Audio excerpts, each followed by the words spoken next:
Good morning, everyone. Happy Friday. We're back again for another edition of the Weekly Member Spotlight, and I am extra excited today for this feature. I'm going to get to introductions in just a moment, but I wanted to take one last Friday to remind everyone about Maintenance Mania. I know Michelle sent out an email to everyone yesterday. You still have time to get registered if you want to be a participant or just attend and cheer everyone on. It is this coming Thursday, November 21st at Dave and Buster's. So again, we still have plenty of room. Get registered, be there or be square. All right, last reminder for that. Okay, good morning again. Happy Friday. Super excited. Mr. James Sellar, Regional Sales and Marketing Director Extraordinaire with Village Green Communities, or Properties, I guess, is here this morning. And James, thank you. Pleasure. I feel like I kind of insisted that you be here. How do you feel about that? No, I'm Are good. you here willingly? Yes. Okay, good.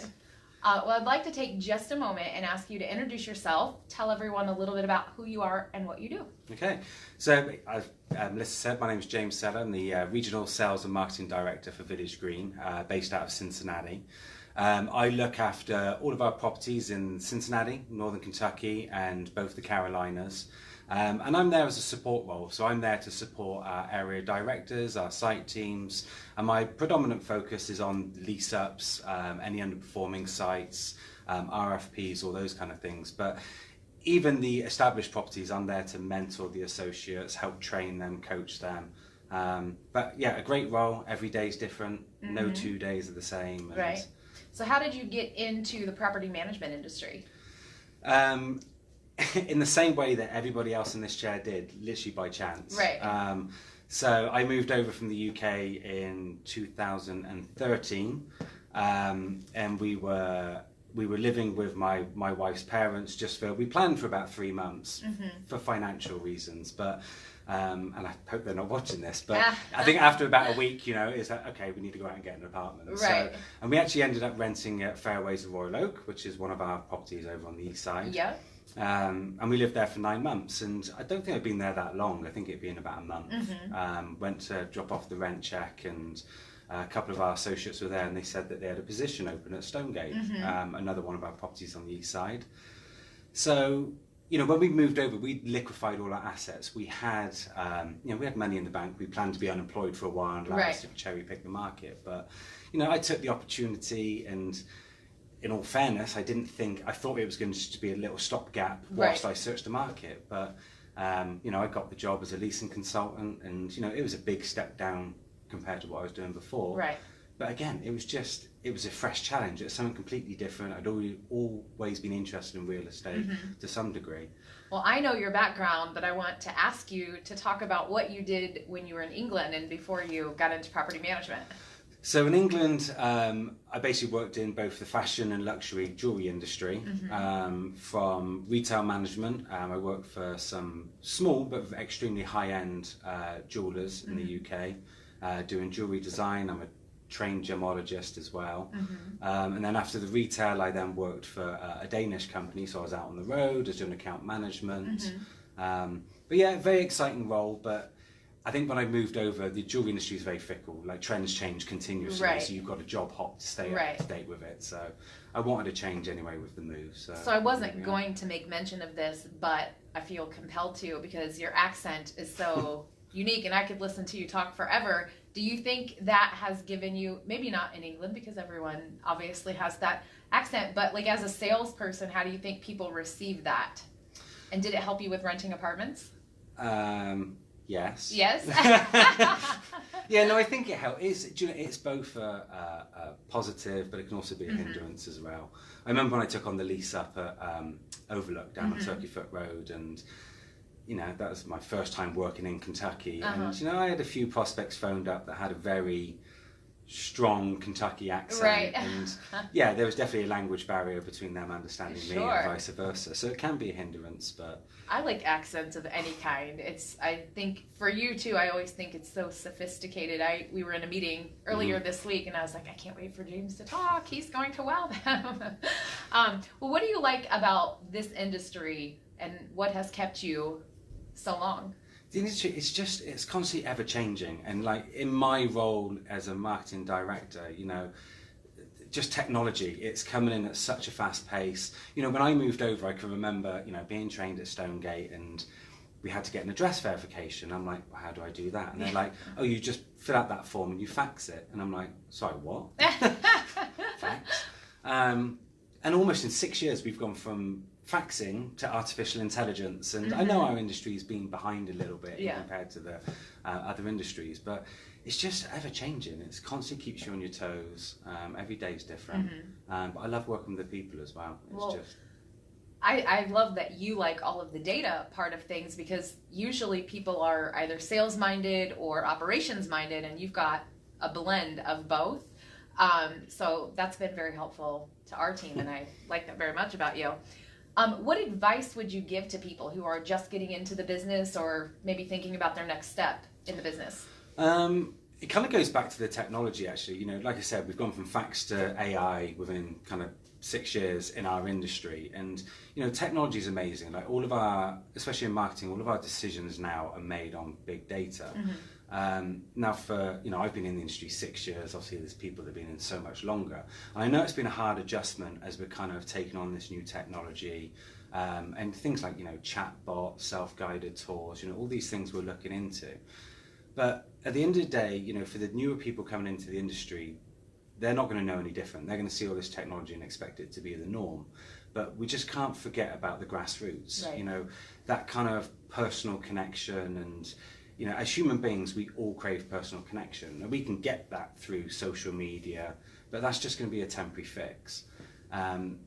You know, if you can, when you've got a prospect coming in, if you can get that personal connection, and you hear people talking about rapport, and we train about gaining rapport, but to me, personal connection and rapport are two different things. Anyone can get rapport, but to really get that personal connection, really gain the trust of that prospect, makes just so much of a difference, both in our lives and in their lives.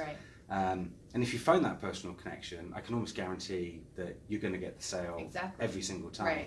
If for any reason you don't, you've just created probably the most powerful marketing tool with that probably person walking off your property through word of mouth. And, Absolutely.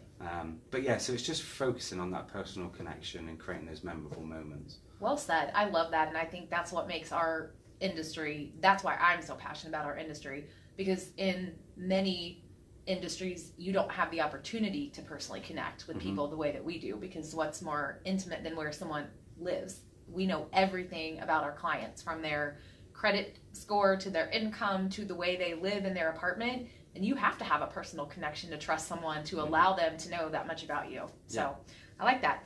One more industry question, and then we're going to shift gears and get to know you a little bit more personally.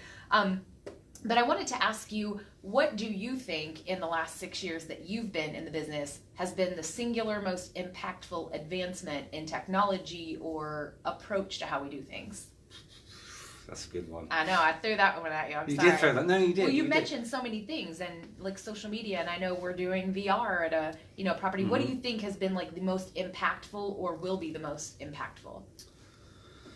Yeah, and that's the thing. And from a marketing perspective, there have been so many smaller technologies, because we focus on how do we, you know, it's very easy getting people to the websites, but how do we, you know, convert them from there on? But the most impactful, you know, I think for us in Village Green has been that big data. You know, having, you know, we've used Rentlytics, and you know, we have our business analytics team that build out dashboards, and it just gives us that wealth of information at our fingertips. You know, before the information was there, but to, you know, bring all that information together, it was a very lengthy process. Whereas now, within one click, I can see a dashboard. I can look at lead source performance. I can look at its conversion rates all in one place and make an educated decision. But but that's not just marketing. That's on the operational side as well, financial. So, and it's not just having the data, because the data has always been there for us, but at a portfolio level, having it all on a dashboard and having it all, you know, blended together has not only created efficiency, but given us the opportunity to view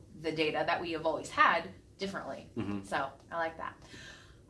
Okay, I kind of misrepresented. One more kind of industry question. What's one of your favorite property management stories? Okay, so it's got to be going back to Stonegate.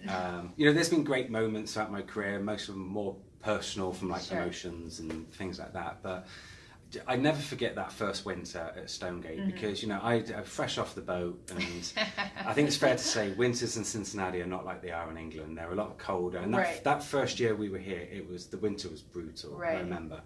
And I was working a Saturday on my own. There was like 6 inches of fresh snow. And being a Brit, it was all about style over functionality. So there I am in just, you know, an overcoat, Italian shoes, leather soles, and I had a couple in that, you know, we'd gone through all the floor plans, done all that fun stuff in the clubhouse, and I took him out on the tour to the clubhouse. And at Stonegate there's a pathway going around the back of the swimming pool which took you to the clubhouse. So, you know, off I'm walking. Well, actually, the first time I come out, because of the leather-soled shoes, I couldn't even walk properly. I'm doing that kind of flat-footed walk, trying to keep my stability. And I'm walking, and I'm schmoozing, I'm just doing the thing. And then suddenly I just realised, you know, I'm moving away from them at quite a rapid rate. And to the side of the building where the clubhouse is, I don't know if it's a storm drain, but it's a huge ditch with a drain at the bottom. And off I went. So I'm sliding down the hill, and I hit the bottom, and obviously they're laughing. But I couldn't get out. No matter what I did, I couldn't get out. So my feet are running, couldn't get out. They couldn't reach me. I even got to the point, I think, like the motorcycle going around the wall of death, whatever it's called. So I'm trying to spiral my way out. It didn't work. So in the end, the big sphere. Yeah. So in the end, the shoes came off. I needed to get traction, and I did the rest of the tour with just my socks on. Did you have frostbite? My feet were frozen, but... Was there an incident report involved in that day? It sounds like probably should have. Did you get the rental? Of course. Okay. At the end of the day, you got the rental. Okay. That's hilarious. I had not heard that story yet. All right. Well, can we shift gears now? Okay. Well, tell us about you have a beautiful family. So tell us about your family. So, so I've been with my wife, Jess, since 2007, married in 2012. We've got a 3.5 going on 4-year-old son, Grayson, who's just amazing to watch grow up. He's at that age where, you've got the tantrums and things like that, but to really see that personality come out, it's just fun to watch. And then we've got little Evie, who's 7 months old, and she's at that great age. They always say like the best age is kind of 6 months to 18 months, where you see the personality come out. And you know, she's just a big ball of chubs at the moment with a couple of teeth showing through. But well, your son's nickname used to be not Big Ball of Chubs, but Meatball. And daycare used to call him Meatball. I think everyone did. And there's nothing meatballish about him now. No, he's kind of stretched out now, and But, I love the story that you told about his trick-or-treat costumes. Can you repeat that? I'm trying to remember the story. That he had a costume change. He had a wardrobe change. So he's Halloween. He was fireman. He was a doctor. Hilarious. He was and on a very cold, wintry night. Well, you are certainly burning the candle at both ends with 2 little ones at home and having a professional, fast-paced career. So, what do you do in your spare time? Is there such a thing? I was going to say sleep, but I don't even get to do that. So, like, you know, hobbies and interests. I love cooking. I don't always get, you know, in the week, you know, you're getting home, it's something quick and easy. But, you know, if we have a lazy Sunday, that's kind of when I do try and start cooking. Yeah. I should do a lot more of it kind of before the kids are around. Yeah. But I don't know what it is. Like, when it comes to cooking, I watch all the Gordon Ramsay shows, MasterChef. I love all that kind of stuff.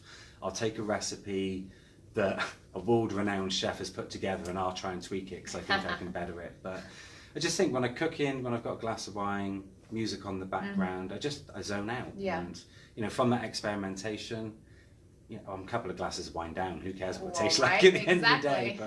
But yeah. Well, what's your favorite food or restaurant if you're going to indulge?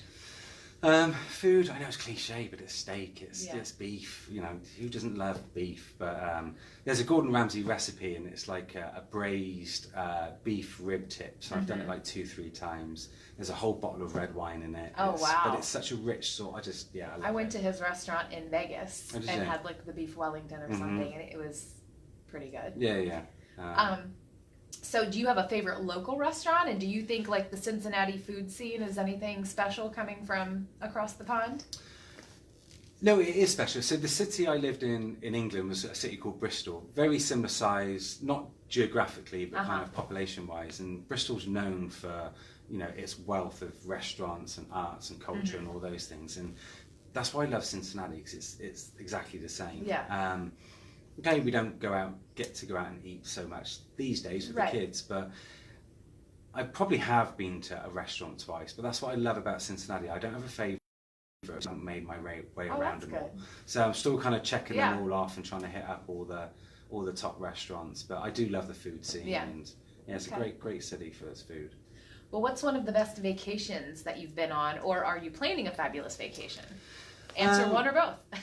Yeah, there's been honestly so many vacations in the past. People always ask me, what do you miss about the UK? And it's always, and you can jump on budget airlines over here, but I could jump on a budget airline over there, and for $60, $100, I could be in Madrid, or I could be in Milan or Paris. You could do so many different cultures for such a inexpensive spend. Yeah.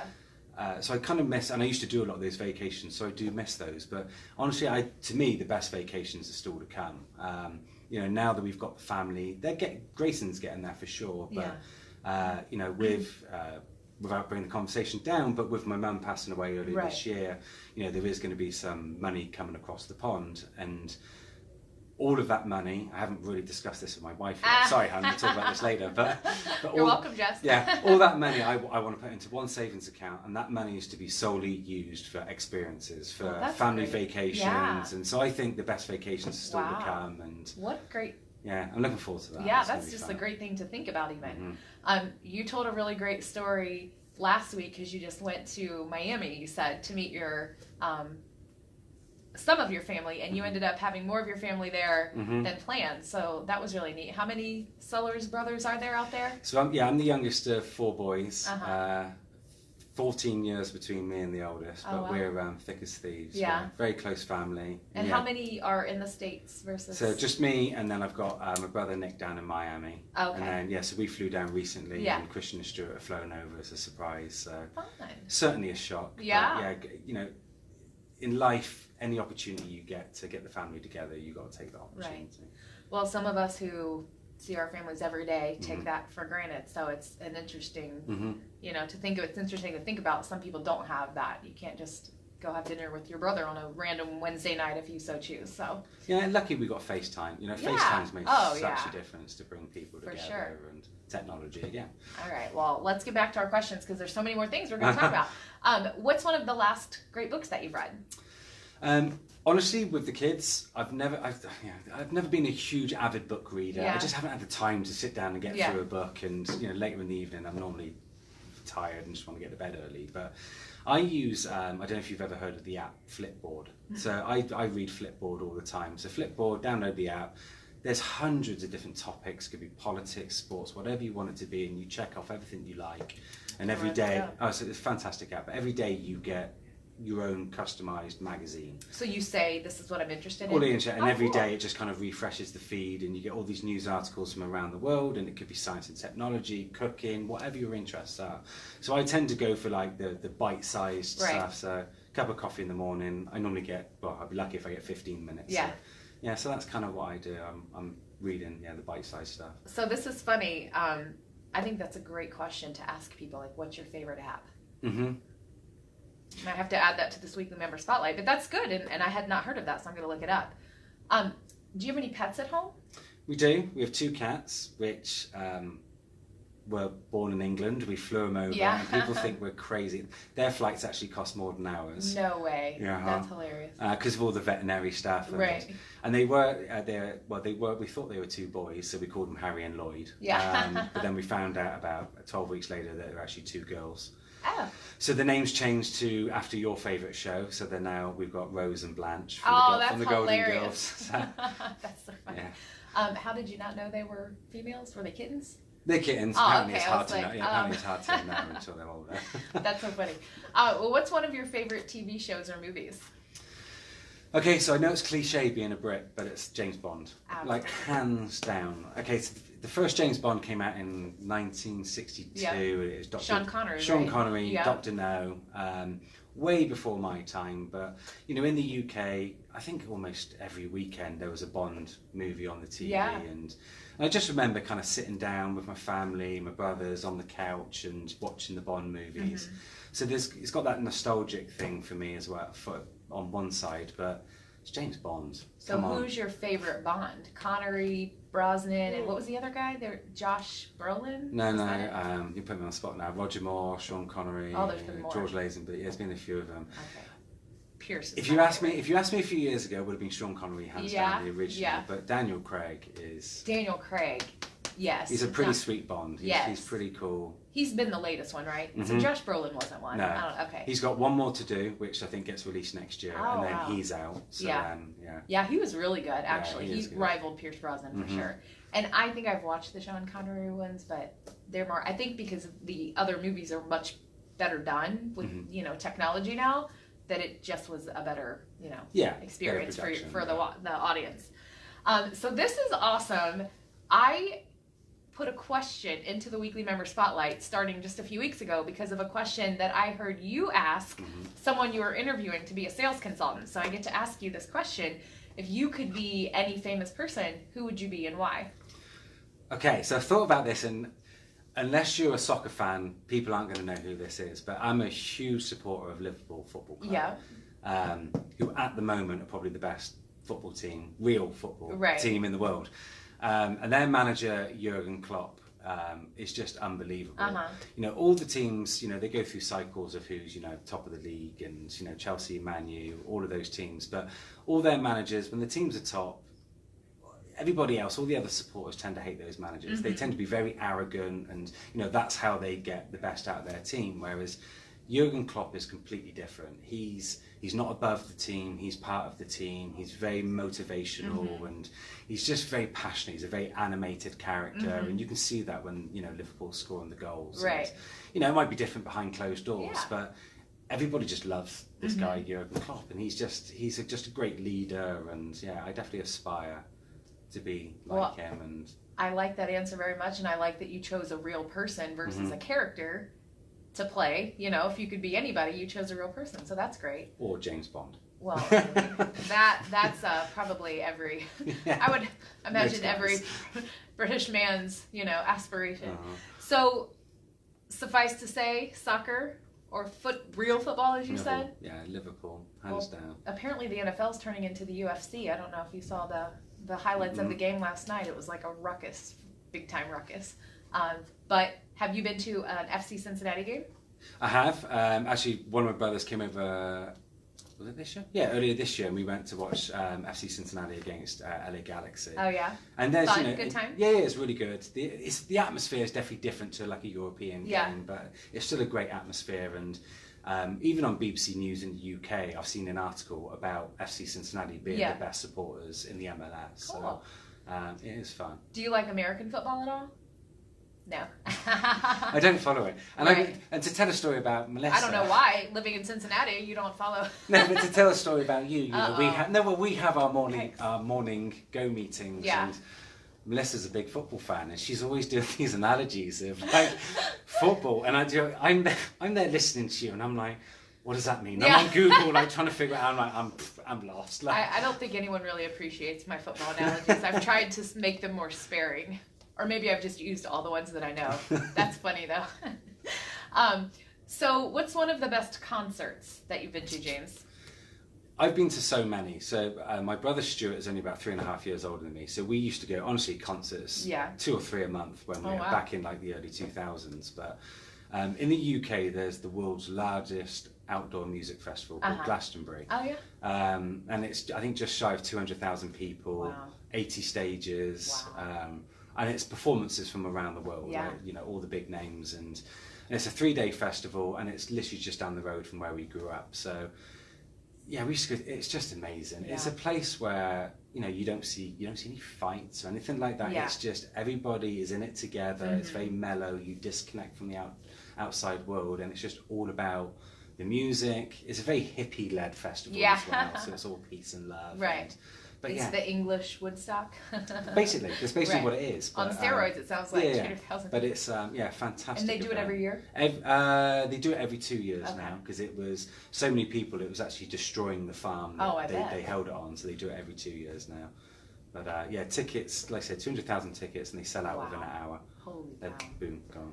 So I know I just got to tell you I got to go to a bucket list concert this and I'm week. jealous. I have pictures to show you, Uh-huh. and I was going to send you the video I took of one of the songs, because I remember years ago having this conversation with you about how in one of Elton John's songs he pronounces garage, Mm-hmm. and I was like, I didn't even know what he was saying, and you're like, that's the pronunciation of the word. Well, pick your car. Yeah, so I was thinking about you the other night when I was at that concert.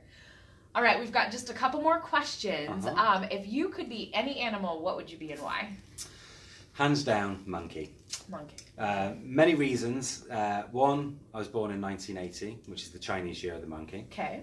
Two, my mum used to always call me a little monkey. But also three, monkeys, they're known to be mischievous, which Right. I think people would say I'm a little bit mischievous. But, monkeys, they're also, they're very intelligent animals. I'm making myself I'm not saying I'm very intelligent, but, they're very intelligent animals. They're very, very creative, and they really do establish really tight bonds with their immediate unit. And that's kind of what I'm like as well. I'd love to see you around your brothers, by the way. Yeah.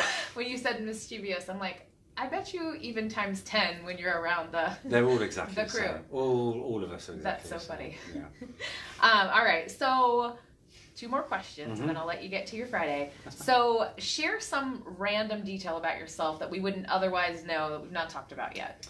So we touched on what I used to do back in the UK. So I used to work in luxury, both luxury and fashion. But have you ever heard of a jewelry designer called Fabergé? The eggs. The eggs, yeah. So they're extremely exclusive.